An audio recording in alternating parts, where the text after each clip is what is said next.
नमस्कार, आप देख रहे हैं खबर दुनिया की। आपके साथ मैं हूं पराक्रम सिंह शेखावत। अगले आधे घंटे में हम आपको बताएंगे अंतर्राष्ट्रीय स्तर से जुड़ी हर वो बड़ी खबर जो आपके लिए जानना जरूरी है। शुरुआत करते हैं सुर्खियों के साथ। गाजा में हमास के आतंकी ठिकानों पर इजरायल के नए हमले, कई सुरंगों और अड्डों को किया ध्वस्त। गाजा में एक और रास्ते से शुरू हुई मानवीय सहायता आपूर्ति। संघर्ष विराम प्रस्ताव पर गतिरोध खत्म करने के लिए मिस्र में फिर हो सकती है वार्ता।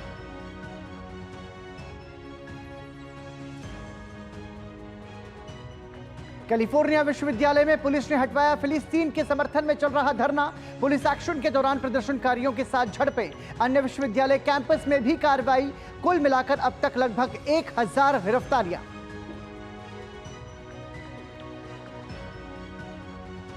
अमेरिका ने रूस पर यूक्रेन युद्ध में रासायनिक हथियारों के प्रयोग का लगाया आरोप। कहा, दम घोटने वाले एजेंट का हो रहा है इस्तेमाल।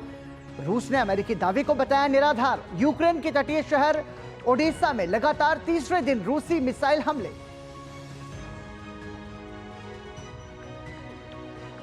चीन के ग्वांगडोंग प्रांत में एक एक्सप्रेस वे ढहने से अब तक 48 लोगों की मौत। बुधवार तड़के तेज बारिश में सड़क बहने के बाद बनी खाई में गिर गई थी दर्जनों गाड़ियां। अभी भी मलबे में दबे हैं बहुत से वाहन। राहत और बचाव अभियान जारी।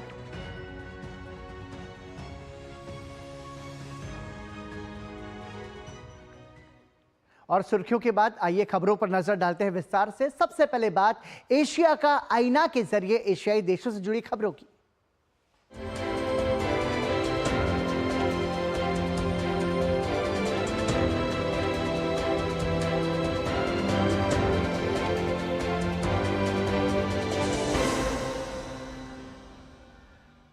इजरायल और हमास के बीच संघर्ष लगातार जारी है। इजरायली सेना ने हमले करके हमास के कई आतंकी ठिकानों को ध्वस्त किया है। इन सब के बीच हमास की ओर से बंधक बनाए गए लोगों की रिहाई के लिए भी प्रयास लगातार जारी हैं।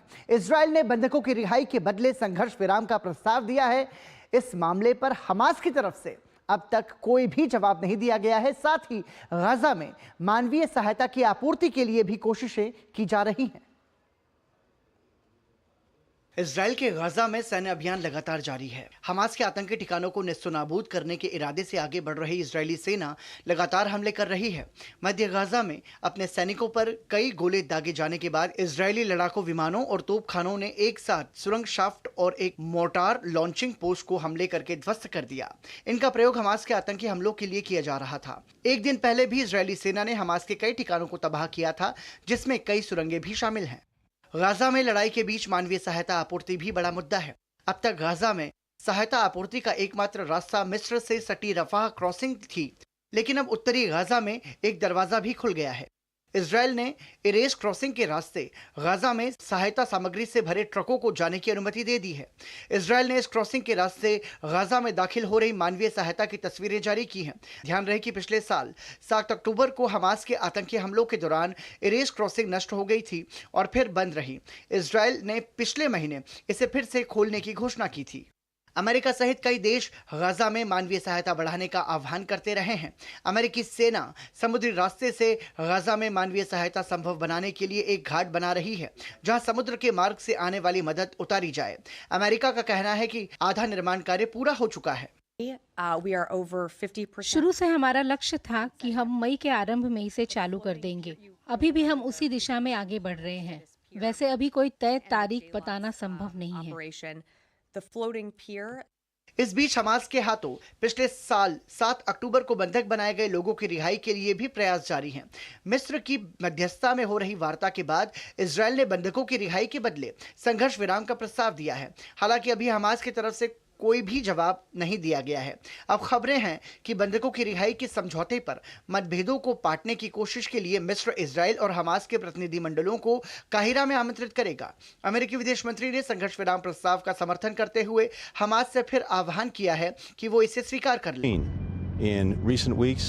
फैसला हमास को करना है कि वो समझौता करके उन लोगों के लिए हालात बेहतर बनाता है या नहीं, जिनकी फिक्र करने का वो दावा करता है। देरी के लिए कोई समय नहीं है। आगे मोल भाव करने का समय नहीं है। डील सामने है, उसे स्वीकार कीजिए। बंधकों की रिहाई का मामला इजरायल ही नहीं अंतर्राष्ट्रीय समुदाय की चिंता का भी सबब है। जर्मन चांसलर ओलाफ शोल्ज और इजरायल के प्रधानमंत्री बेंजामिन नेतन्याहू ने गुरुवार को फोन पर बात की। इस दौरान भी हमास द्वारा बंधक बनाए गए लोगों की रिहाई और गाजा में संघर्ष विराम के प्रयासों पर चर्चा हुई। चीन के ग्वांगडोंग प्रांत में एक्सप्रेसवे ढहने से बड़ा हादसा हुआ है। बुधवार तड़के तेज बारिश में इस एक्सप्रेसवे का एक हिस्सा बह गया। इससे बनी चौड़ी खाई में एक के बाद एक दर्जनों गाड़ियां गिरती चली गईं। इससे अब तक 48 लोगों की मौत की खबर है। अभी भी बहुत सी गाड़ियां मलबे में दबी हुई हैं। राहत और बचाव अभियान तेज गति से जारी है। वहीं भारत ने एक बार फिर स्पष्ट किया है कि शक्सगाम घाटी हमेशा से भारत का हिस्सा है। विदेश मंत्रालय के प्रवक्ता रणधीर जायसवाल ने कहा कि भारत ने कभी भी 1963 में हुए तथाकथित चीन पाकिस्तान समझौते को स्वीकार नहीं किया है। सक्षमवादी की जहाँ तक बात है, ये हमारा अपना, हम इसको अपना टेरिटरी मानते हैं, अपना क्षेत्र मानते हैं। हमने कभी ये स्वीकार नहीं किया है जो सो कॉल्ड तथाकथित पाकिस्तान चीन बाउंड्री जो एग्रीमेंट है 1963 का, उसको हम लोगों ने कभी नहीं माना है, जिसके ज़रिए पाकिस्तान ने ये जो ज़मीन है, वहाँ की जो क्षेत्र है, उसको चीन के अधीन किया था और हमने हमेशा इसका खंडन किया है। हमने अपना विरोध भी जारी किया है चीनी साइड के साथ कि आप जो ज़मीनी हकीकत है उसको बदलने की कोशिश ना करें और हम हमेशा जो हमारी इंटरेस्ट हैं उसको हम सेफगार्ड करने के लिए हर कोशिश करेंगे। वहीं श्रीलंका में भारत के उच्चायुक्त संतोष झा ने कहा कि नागपट्टिनम और कांके संथुराई के बीच नौका सेवाएं जल्द ही फिर से शुरू होंगी। उच्चायुक्त ने श्रीलंका और भारत के बीच भूमि संपर्क पुल के निर्माण के संबंध में कहा कि भारत इस परियोजना पर श्रीलंका सरकार के साथ काम कर रहा है। उन्होंने कहा कि पहले दौर की बातचीत खत्म हो चुकी है और दोनों देश अगले चरण की ओर बढ़ रहे हैं।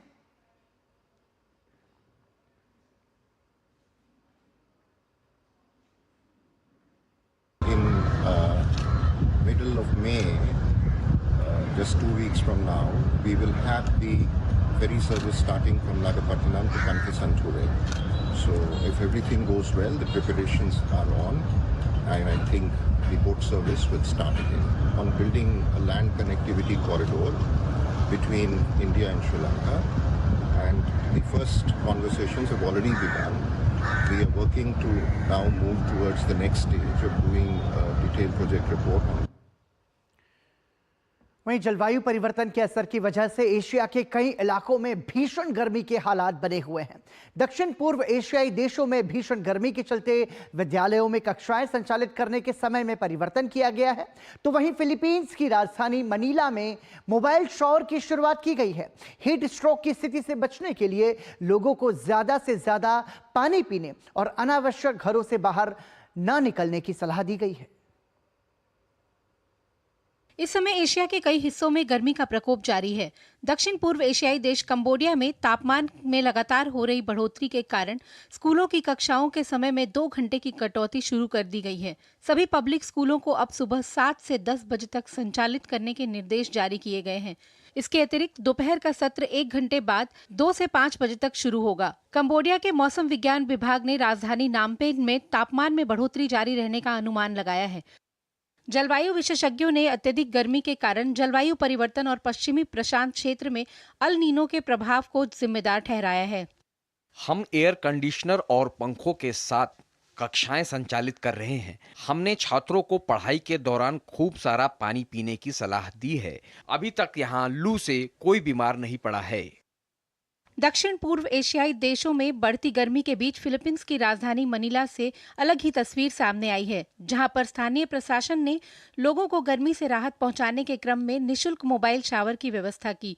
मोबाइल शावर की शुरुआत करने का उद्देश्य अत्यधिक गर्मी से जूझ रहे, बिजली और पानी की कमी का सामना करने वाले क्षेत्रों में रहने वाले निवासियों की सहायता करना है।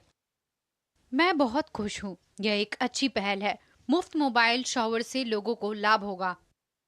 हम यह कार्यक्रम हमारे नागरिकों को इस शुष्क मौसम में पड़ रही गर्मी से राहत दिलाने के लिए कर रहे हैं। कुछ लोगों को पानी की कमी का भी सामना करना पड़ता है, इसलिए यह मोबाइल शावर गर्मी से राहत दिलाने में लोगों की मदद करेगा।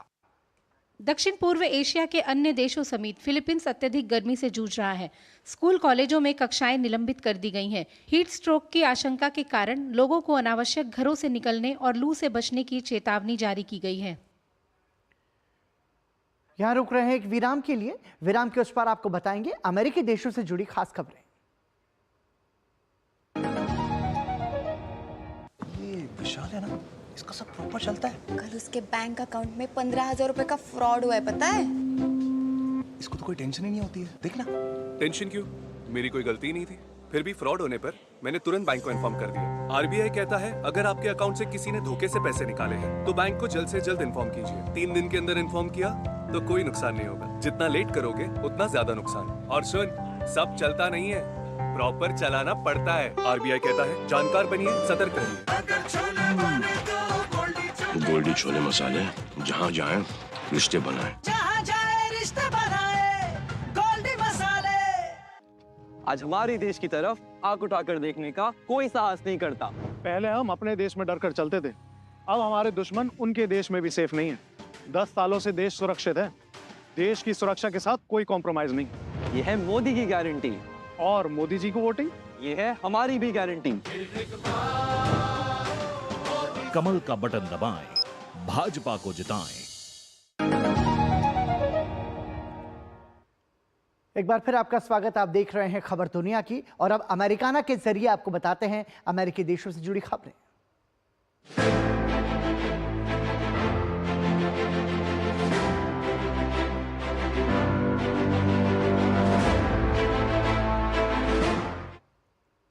अमेरिका के कई विश्वविद्यालयों में फिलिस्तीन के समर्थन में हो रहे धरनों के खिलाफ कार्रवाई जारी है। लॉस एंजल्स में स्थित कैलिफोर्निया विश्वविद्यालय में पुलिस ने वहां लगे अधिकतर विरोध प्रदर्शन शिविर हटा दिए हैं। इस कार्रवाई के लिए सुबह सुबह दर्जनों अधिकारी प्रदर्शन स्थल में घुस गए और लोगों को हिरासत में लेना शुरू कर दिया। पुलिस ने वहां लगे बैरिकेड तोड़ दिए और तंबू उखाड़ फेंके। इस दौरान प्रदर्शनकारियों और पुलिस में झड़पें हुई। पुलिस अन्य विश्वविद्यालय परिसरों में भी एक्शन ले रही है। इस कार्रवाई के दौरान अब तक लगभग 1000 गिरफ्तारियां हुई हैं। इस बीच अमेरिकी राष्ट्रपति जो बाइडेन सामने आए और उन्होंने कहा कि छात्रों को विरोध करने का अधिकार जरूर है, लेकिन अराजकता पैदा करने का हक नहीं है। व्हाइट हाउस में अपने संक्षिप्त बयान में बाइडेन ने कहा कि बर्बरता, अतिक्रमण, खिड़कियां तोड़ना, परिसरों को बंद करना, कक्षाओं को जबरन रद्द कराना शांतिपूर्ण विरोध के दायरे में नहीं आता।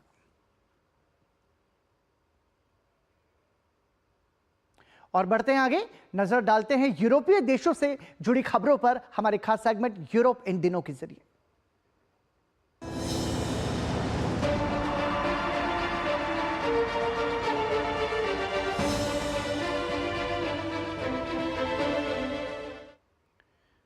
रूस यूक्रेन युद्ध लगातार भीषण होता जा रहा है। इन सब के बीच बड़ी खबर यह है कि अमेरिका ने रूस पर इस युद्ध में रासायनिक हथियारों के इस्तेमाल का आरोप लगाया है। बताया जा रहा है कि रूस ने युद्ध में खतरनाक रसायन क्लोरोपिक्लीन के प्रयोग का आरोप लगाया है, जो केमिकल वेपन कन्वेंशन के तहत अंतर्राष्ट्रीय कानून के उल्लंघन की श्रेणी में आता है। हालांकि रूस इन आरोपों को बेबुनियाद बता रहा है। दरअसल रूस अमेरिका की ओर से यूक्रेन को दी गई आर्थिक और सैन्य सहायता की वजह से नाराज होकर यूक्रेन के महत्वपूर्ण ठिकानों को बर्बाद कर रहा है। यही वजह है कि रूस यूक्रेन युद्ध लगातार भीषण होता जा रहा है। रूस यूक्रेन युद्ध के बीच अमेरिका ने रूस पर रासायनिक हथियारों के प्रयोग को लेकर गंभीर आरोप लगा दिए हैं। अमेरिकी विदेश विभाग का कहना है कि रूस ने यूक्रेन युद्ध में क्लोरोपिक्लीन का प्रयोग किया है। इसे दम घोटने वाला रसायन माना जाता है। अमेरिका का आरोप है कि युद्ध में यूक्रेन पर बढ़त पाने के लिए रूसी सेना ने रासायनिक हथियार इस्तेमाल किए हैं, जो अंतर्राष्ट्रीय कानून का उल्लंघन है। अमेरिका के इन आरोपों को नकारने में रूस ने बिल्कुल भी देरी नहीं लगाई। उसका कहना है कि आरोप निराधार हैं। ध्यान रहे कि रासायनिक हथियारों का प्रयोग केमिकल वेपन कन्वेंशन का उल्लंघन है। रूस इस कन्वेंशन पर हस्ताक्षर करने वाले देशों में शामिल है। हमने इससे जुड़ी रिपोर्ट देखी है। हमेशा की तरह उनकी बातें निराधार हैं। इस संदर्भ में जो भी अंतर्राष्ट्रीय नियम कानून है, उनको लेकर रूस प्रतिबद्ध था और है। इस आरोप प्रत्यारोप के बीच यूक्रेन युद्ध की आग भी लगातार भड़कती जा रही है। यूक्रेन के तटीय शहर ओडेसा में रूस ने नए बैलिस्टिक मिसाइल हमले किए हैं। खबरों के अनुसार मिसाइल हमलों का निशाना एक पोस्ट डिपो बना, जहां भीषण आग भड़क उठी। आग पर काबू पाने के लिए अग्निशमन कर्मियों को घंटों मशक्कत करनी पड़ी। इस हमले में 14 लोग घायल हुए हैं। पिछले कई दिनों से ओडेसा में रूसी मिसाइल हमले लगातार देखे जा रहे हैं। पिछले 2 दिन में ऐसी कार्रवाई में 8 लोगों की मौत हो चुकी है। यूक्रेन पर रूसी हमले तेज हुए हैं, तो वहीं कुछ मोर्चों पर यूक्रेनी सैनिकों की चुनौतियां और भी ज्यादा हैं। देश के पूर्वी मोर्चे पर डटे यूक्रेनी सैनिक गोली की कमी से जूझ रहे हैं। उनका कहना है कि पर्याप्त गोला बारूद न होने से उनके लिए रूसी सेना के हमलों का जवाब देना मुश्किल हो रहा है। युद्ध शुरू हुआ तब हम रोजाना 100 गोले तक दाग दिया करते थे, लेकिन अब हम एक दिन में 30 गोले तक ही प्रयोग कर पाए तो बड़ी बात है। हम पर गिनी चुनी संख्या में गोले होने की वजह से कई बार हमें उनके प्रयोग की अनुमति भी नहीं होती। यूक्रेन को युद्ध में बने रहने के लिए लगभग पूरी तरह से पश्चिमी सैन्य सहायता पर निर्भर होना पड़ रहा है। वैसे अमेरिका से कुछ जरूरी असले की आपूर्ति हो रही है, लेकिन इसकी मात्रा बहुत कम है। यूक्रेनी सैनिक उम्मीद कर रहे हैं कि सैन्य मदद आने का सिलसिला और तेज हो। यूक्रेन को मिल रही पश्चिमी सैन्य सहायता पर रूस बुरी तरह से बिफरा हुआ है। रूस ने युद्ध के दौरान पश्चिमी हथियारों को जमकर निशाना बनाया और इसी को दिखाने के लिए मॉस्को में ऐसे पश्चिमी सैन्य उपकरणों की प्रदर्शनी लगाई गई है जिन्हें यूक्रेन में कब्जे में लिया गया है। इस प्रदर्शनी में पश्चिमी टैंक भी शामिल हैं। रूस का कहना है कि प्रदर्शनी का संदेश ये है कि पश्चिम की सैन्य मदद रूस को नहीं रोक सकती। यहाँ पर जर्मनों का एक टैंक है। वे इसे लेकर इधर उधर भाग रहे थे और दावा कर रहे थे कि यह एक सुपर टैंक है। पता चला कि इसे तोड़ा भी जा सकता है और यहाँ तक कि एक प्रदर्शनी में भी दिखाया जा सकता है। युद्ध ने यूक्रेन को सामरिक नुकसान ही नहीं पहुंचाया, बल्कि उसके बुनियादी ढांचे को भी बुरी तरह से ध्वस्त किया है। रूस के हवाई हमलों में ऊर्जा संयंत्रों को बड़े पैमाने पर नुकसान पहुंचा है। अब इन सभी की फिर से मरम्मत आसान नहीं है। इसी वजह से यूक्रेन का बड़ा हिस्सा पिछले कई सप्ताह से गंभीर ऊर्जा संकट से जूझ रहा है। छोटे मोटे संयंत्रों को तो यूक्रेनी विशेषज्ञ ठीक करने में लगे हैं, लेकिन सोवियत कालीन केंद्रीय ऊर्जा संयंत्र की मरम्मत अकेले दम पर मुश्किल है। नुकसान काफी गंभीर और बड़ा है। हमारे संयंत्र ने व्यवहारिक रूप से 70% उत्पादन क्षमता खो दी है। शेष क्षमता के साथ हम अभी भी ग्रिड को बिजली आपूर्ति के संबंध में अपने दायित्वों को पूरा करते हैं। रूस यूक्रेन युद्ध से हो रही जानोमाल की तबाही का सिलसिला रोज बरोज बढ़ता जा रहा है। दोनों ही पक्ष युद्ध में पूरी जान लड़ा रहे हैं। ऐसे में ये संकट कब तक थमेगा कहना मुश्किल है। यहाँ रुक रहे हैं एक और विराम के लिए। ब्रेक के बाद आपको बताएंगे विश्व संस्कृति। बने रहिए हमारे साथ।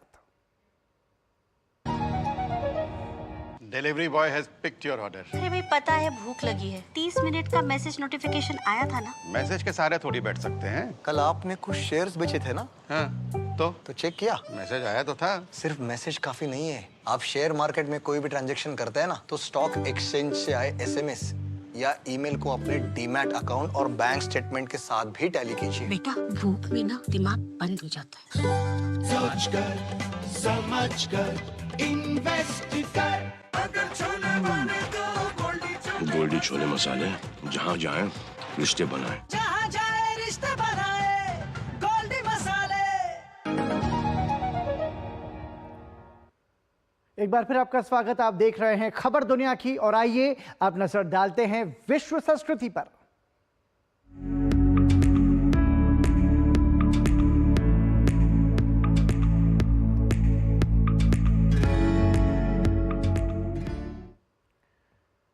मैक्सिको के शहर ओटुम्बा में अंतर्राष्ट्रीय मजदूर दिवस अनोखे ढंग से मनाया गया।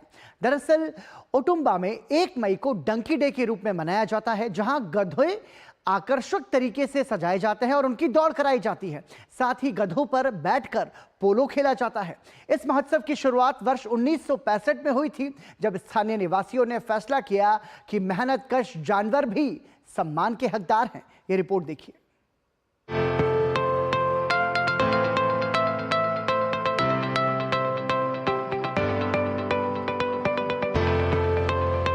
मेक्सिको के शहर ओटुम्बा में मजदूरों की मेहनत और उनके योगदान के सम्मान में मनाए जाने वाले अंतर्राष्ट्रीय मजदूर दिवस को बेहद खास और अनोखे ढंग से मनाया गया। दौड़, सवारी, रंग बिरंगे वेशभूषाओं के साथ स्थानीय लोगों ने कड़ी मेहनत करने वाले जानवरों का सम्मान करने के क्रम में अपने वार्षिक उत्सव डंकी डे के साथ मई दिवस मनाया और गधों का सम्मान किया। उत्सव की शुरुआत गधे की पीठ पर पोलो खेल के साथ हुई और देश भर से आए प्रशंसकों का मनोरंजन करने के लिए अलग अलग पोशाक, परेड और कई तरह के खेल और प्रतियोगिताएं आयोजित की गयी। यह ओटुम्बा समुदाय के लिए सबसे महत्वपूर्ण उत्सव है। ये एक कार्निवल है। हम गधे की पीठ पर सवार होकर पोलो खेलकर शुरुआत करते हैं। इसके बाद हम गधों की दौड़ को देखते हैं। जानवरों की कड़ी मेहनत और नैतिकता को नमन के लिए मई दिवस को चुना गया। आयोजन का फोकस कड़ी मेहनत करने वाले जानवरों की सुरक्षा और संरक्षण पर रहा। नगर पालिका गधों के संरक्षण और देखभाल के लिए एक अभयारण्य के साथ काम कर रही है। इस खास अंदाज में मनाए जाने वाले उत्सव ने सबका मन मोह लिया और हजारों दर्शकों को अपनी ओर आकर्षित किया। मैं इस कार्यक्रम में इसलिए आया क्योंकि ये मेक्सिको की खासियत है। मुझे ये पसंद है। ये इस शहर में एक महान परंपरा है। सभी लोगों के साथ यहाँ आकर आनंद लेने से बेहतर क्या हो सकता है। ओटुम्बा में हर साल 1 मई को डंकी डे के रूप में मनाया जाता है, जहां गधे रेस में हिस्सा लेते हैं। गधों की इस रेस में बकायदा एक राइडर होता है जो उन्हें फिनिशिंग लाइन तक ले जाता है। यही नहीं, गधों को अच्छे कपड़े पहनाए जाते हैं और उन्हें सजाया संवारा जाता है। खास बात तो ये है कि इस दिन गधों की पीठ पर सवार होकर पोलो भी खेला जाता है। ऐसा कहा जाता है कि मेक्सिको में इस महोत्सव की शुरुआत 1965 में हुई थी, जब स्थानीय निवासियों ने फैसला किया कि मेहनतकश जानवर भी सम्मान के हकदार हैं। और इसी के साथ ही खबर दुनिया की में आज के लिए इतना ही, लेकिन डीडी न्यूज पर खबरों का सफर लगातार जारी है। देखते रहिए डीडी न्यूज। नमस्कार।